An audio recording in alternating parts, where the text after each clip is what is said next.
Hello hello guys, मी करणार आहे experiment.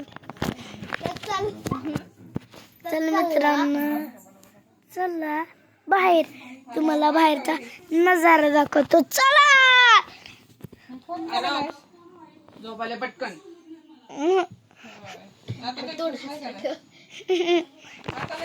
Bittu Bittu बघा, चिट्टू बिट्टू किट्टू सोरा पोरा आरव फारव. का बोललीस? तुझ्यापेक्षा मी पहिलीत गेलो. पहिलीत गेली. बघायची का हाईट? हाईट बघायची का? बघा मित्रांनो, हाईट. आणि तुम्ही सांगा कुणाची हाईट मोठी आहे. आणि खोका हिला येडीला ही कोण आहे? सोला पोला मोला डोला. आणि ही कुठे गेली? माव ठाव काव चाव लाव भाव. चला ठेवतो मित्रांनो, बाय.